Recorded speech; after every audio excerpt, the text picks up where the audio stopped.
Assalomu alaykum. Oynay jahonga xush kelibsiz. Bugun video davomida barcha musofirlarni qiynab kelayotgan savollarga javob berishga harakat qilamiz. Ya'ni, birinchidan, Rossiya territoriyasiga kelishdan oldin nimalar qilish kerak? Ikkinchidan, chegarada zapret, deport olib qolmaslik uchun yoki chorniy spiskaga tushib qolmaslik uchun nimalarga e'tibor berish kerak? Uchinchidan, Rossiya territoriyasiga kirib kelgandan keyin birinchi o'rinda qanday hujjatlar rasmiylashtirish kerak? To'rtinchidan, patentni qo'lingizga olganingizdan keyin hamma hujjatlar tugadimi? Yo'q. Patent olgandan keyin qanday hujjatlar rasmiylashtirish kerak? Va oxirida biz hammasini jamlab turib, hozirgi kunda musofirlarimiz Rossiya territoriyasida bir oyda qancha rasxod qilishyapti-yu, qancha oylik olishyapti. Shularni ko'rib chiqamiz. Marhamat, videoni oxirigacha ko'ring. O'zlaringizga kerakli bo'ladigan foydali ma'lumotlarni olasizlar degan umiddaman. Fikrlaringizni kommentariyada yozib qoldiring, kanalimizga obuna bo'lishni unutmang. Qani ketdik.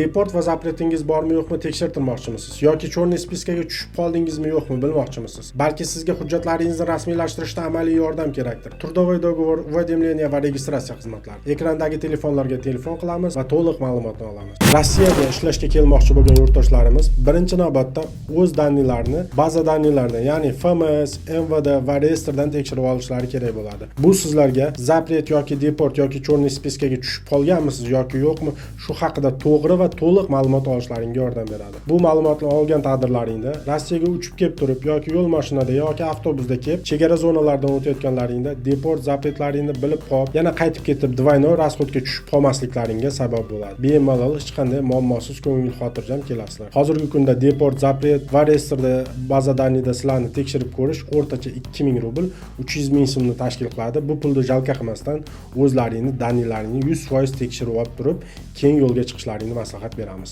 Hujjatlarimiz 100% toza chiqqan taqdirda aeroportda bizni qanday muammolar kutib turishi mumkin? 2025-yil 1-martdagi Vladimir Vladimirovich Putin Rossiya prezidentining qaroriga asosan Rossiya muhojirlarni o'z hududiga hech qanday sababsiz kirgizmaslikka haqqi bor. Bu degani siz keldingiz, soqolingiz o'sgan yoki ruschani bilmaysiz yoki bo'lmasa siz qo'pol qilib aytganda chegarada turgan chegarachiga yoqmadingiz. U sizni kirgizmaslikka haqqi bor. Deport ham qo'ymaydi, zapret ham qo'ymaydi. Prosta hech qanaqa sabablarsiz sizni kirgizmaslikka haqqi bor. Hozirda ko'p yurtdoshlarimiz shunaqa narsaga to'g'ri kelyapti. Bular asosan soqol o'stirgan erkaklarimiz va hijob o'ragan ayollarimiz. Shunga e'tibor beramiz. Erkaklarimiz iloji boricha soqolini olib, yo'lga chiqishlarini so'rab qolamiz. O'shanda chegarada ularga kamroq savol-javob bo'ladi.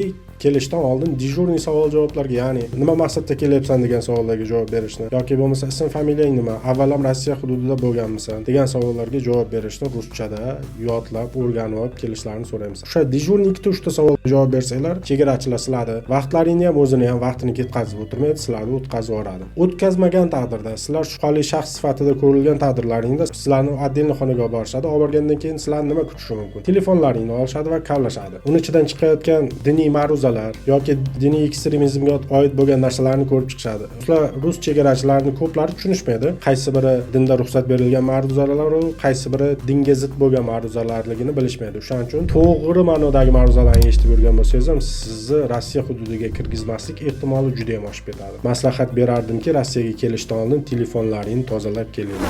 Deport va zapretingiz bormi yo'qmi tekshirtirmoqchimisiz yoki chorniy spiskaga tushib qoldingizmi yo'qmi bilmoqchimisiz? Balki sizga hujjatlaringizni rasmiylashtirishda amaliy yordam kerakdir. Трудовой договор, уведомление va registratsiya xizmatlari. Ekrandagi telefonlarga telefon qilamiz va to'liq ma'lumotni olamiz. Keyin bizni sodda xalqimiz Hazori spand, mana nima deydi, dorivor o'simliklar, shunaqa narsalarni o'zlaringiz bilan olib kelishlaringni maslahat bermayman. Ular boshini ham og'ritib o'tirmaydi, prosta sizga kirishingizga ruxsat bermaydi, obratni uchirib yuborishadi. Ikkinchidan, Rossiya hududiga kirib kelganimizdan keyin 23 kun davomida registratsiya qilib olishimizga to'g'ri keladi. 23 kun davomida registratsiya qilib olganimizdan keyin, registratsiyamizni qo'limizga olganimizdan keyin registratsiya, migratsionniy karta va pasportimizni olib, o'zimiz yashab turgan hududdagi migratsionniy sentrga patentga topshirgani boramiz. Patentga topshirgani borganimizda sizlardan talab qilinadigan narsa bu tibbiy ko'rik, rus tili imtihoni va daktaloskopiya, ya'ni barmoq izlari va yuzni rasmga tushirish. Tibbiy ko'rik va daktaloskopiyadan hech qanaqa muammosiz o'tib ketasiz. O'zlari nima qilish kerakligini ko'rsatishadi va qaysi kabinetga qachon borishingizni tabloda hammasi chiqib turadi.